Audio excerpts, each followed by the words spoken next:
And we're here with Double J. Holy cow, I can't believe it. I got to tell you something. I'm a kid who grew up in the 70s and 80s, lived in the South, so I know everything about you, my man. It is a pleasure to get to talk to you. Appreciate you having me on this morning. Looking forward to it. You know, Iowa has always, I've wrestled here many, many years, and you got a lot of wrestling fans in this area. So we're excited to be bringing the Grand Slam Tour, throwing out the first pitch at the game and in-game activities and everything that goes with the Grand Slam Tour. But we're really excited to be bringing wrestling here in September. It's a 3-stop loop, we call it, Cedar Rapids, Waterloo, and we're in Clinton. So I'm very excited to be bringing the Grand Slam Tour here. Well, we're excited to have you here. Let's talk a little bit about the Grand Slam Tour, Global Force Wrestling. What's different about Global Force than other organizations? You know, I've been asked that question multiple times doing press over the last month or so, and to me, it really boils down to the GFW athletes.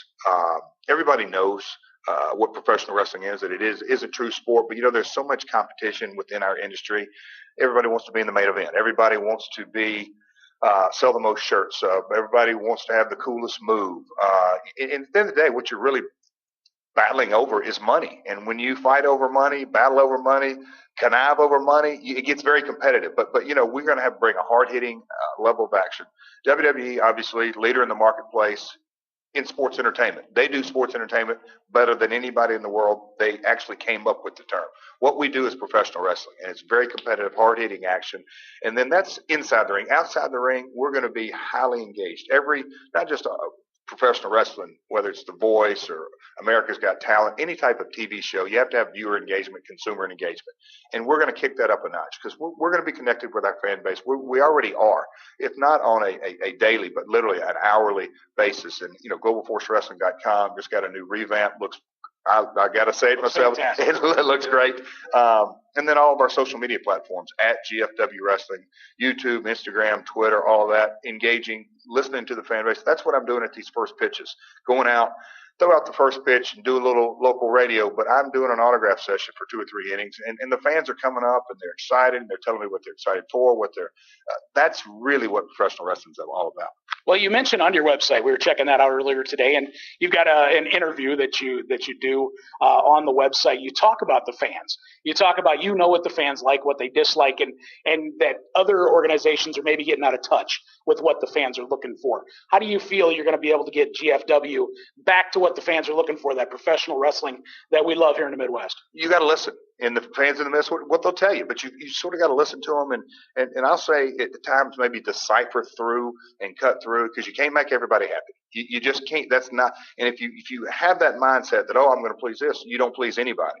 So GFW is going to stand on highly athletic competition, viewer, consumer, fan engagement, and then just take it step by step, creating that brand awareness. And that's what we're doing. We're, starting this Friday in Jackson, Tennessee, and then Knoxville, Tennessee, and then we roll to Jackson, Mississippi, and Bowling Green. Then we go up in Ohio and Wisconsin and Pennsylvania. Then, we got Vegas tapings this summer. So we're really excited about it's so tough in this day and age to cut through, but Global Force Wrestling, we hadn't even had our first event yet. And I would say that there's a large number of wrestling fans that, oh yeah, Global Force, that's new, that's starting. When's it going to start? So that's all about creating the brand awareness. Now, also on your website, you can see your roster, and you talked about the social networking. Every single picture, when you click on it, gives you a history of the wrestler as well as their Twitter handle, so you can get in contact with the roster, talk to these guys one-on-one. Let's talk about the roster. Where are you finding talent? How do you get that top talent to come visit you? Well, you know what? I have April 7th of 2014. It's literally the day that I named the company. And since that time, we put together alliances with New Japan Pro Wrestling, AAA out of Mexico, and promotions on 5 different continents. But I've spent the better part of over a year going out and really scouting talent. And then with the wonderful invention of YouTube, you don't have to travel and you can watch wrestling from all over the world.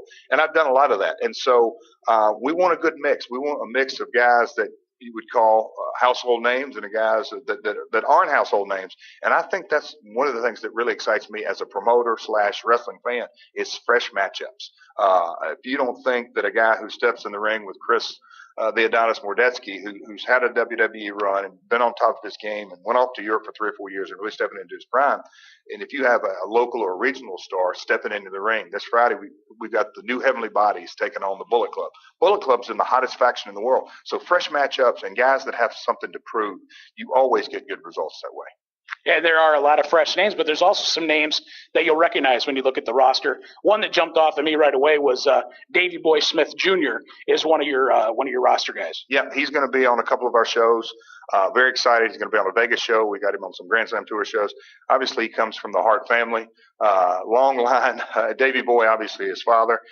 And that's just one of many that we're really trying to focus and get on the roster. The Bullet Club guys, I could talk all day about our roster. I love it. It's a strong roster. And like you said, a lot of guys that were in other organizations, a lot of them are wrestling in Japan right now. They're going to be hooking up with you as well, right? Yeah, that's it. That's what I said. Promotions from all over the world, Japan, Mexico, and all points in between. And then the other part of the Grand Slam Tour that I failed to mention is that on each Grand Slam Tour, we're going to have a legend. And that connects, you said you grew up in the 70s, 80s. You might not know some of the names we have on the card, but you're definitely going to know the legend. And Hacksaw Jim Duggan is going to be coming here for the Grand Slam, dude. So I'm excited. That's it. He'll give it to you. He's excited. And when we talked the other day about getting him scheduled for the September shows, he was like, I love Iowa. And Iowa loves me. I said, well, it is in the Midwest. It is in the heartland. And you saying the USA initials, I don't think hurts your popularity in Iowa. But he's excited. He really, really is excited to come out. Now, a lot of people know that you started up TNA.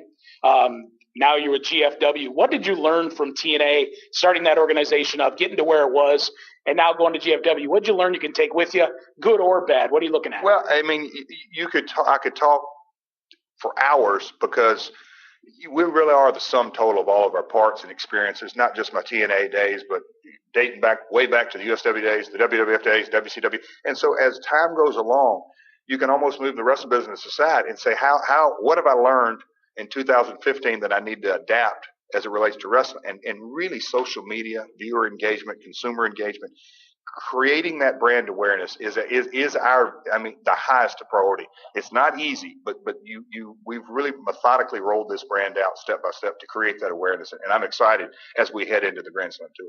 Generic question, where do you see GFW in 10 years? Oh, wow. You know what? I don't really, I have a vision, but I would love to see multiple promotions because I think wrestling right now is really successful. You got AAA coming into the United States. You got New Japan on Axis, Lucha Underground, TNA, Ring of Honor, Global Force Wrestling. All these different promotions, and I'm not even mentioning the independent promotions, not just in North America, but around the world. But a healthy exchange of talent, keeping those fresh matchups. We can get online right now and get results from last night's show in Mexico. So the fan wants to follow along with that. So we want to keep the fresh matchups and the fresh talent. And 10 years from now, I'd like to create, X amount of household names and make those guys fulfill their dreams because somebody did it for me before me. One of the most exciting things I've heard you say is fresh matchups. That's something that we don't get a lot of right now with the televised stuff. And, we go to our local shows. We've got a local club here, Funky Monkey Wrestling. We get to go check those guys out, and they do some different things. But fresh matchups, new faces, that excites me to hear those things. That's what it excites me. Remember, I was a wrestling fan long before I stepped into the ring. And even though I'm third generation to my grandmother and my father in the business, I used to love new guys that would come in the territory days, new guys coming in the territory. You just want to see them walk to the ring, let alone, their matches. And then, this guy's a good wrestler. That kind of stuff is exciting. How much are you involved with the creative side of GFW? Are you doing all of it? No, I'm definitely not doing all of it, but I'm overseeing it. And I don't like to use the word creative because that is something that means you're writing. What we're going to do is we're not going to write stories. We're going to document them because every wrestler, like every human being, has a story. Sure. Why is Chris the Adonis Mordetsky where he's at today? Great talent, inside and outside the ring. There's a story behind him. There's a story behind the Bullet Club. How did they form? And it's not something that's written. It's truly documented. And we're going to bring that to the forefront and talk about these athletes and who, what, when, where, why they're at this place today and why they want to wrestle and now why they want to win the belt or why they want to do this. And that's really, I think, a fresh approach. Absolutely. Not one you hear of very often. Well, Jeff, we're excited. You're coming to Clinton September 5th. Yes, sir. September 5th, the Grand Slam Tour rolls in, and I'm excited. Isn't that Labor Day weekend? Yeah. So we're excited to be the long weekend. Come on out. Come to the ballpark, watch a great night of wrestling, sit in the ring right up on home plate, which is very, very cool. As you know, there's not a bad seat in the house when you come to a minor league ballpark. So we're excited about that. Tickets start as low as $10, very family affordable, and just a great night of action. All right. We wish you the best of luck. Look forward to GFW coming to town. Thank you, guys. Appreciate it. And we'll be talking throughout the summer, promoting this thing up. Deal? Deal. Deal? It's a deal. Oh! Oh!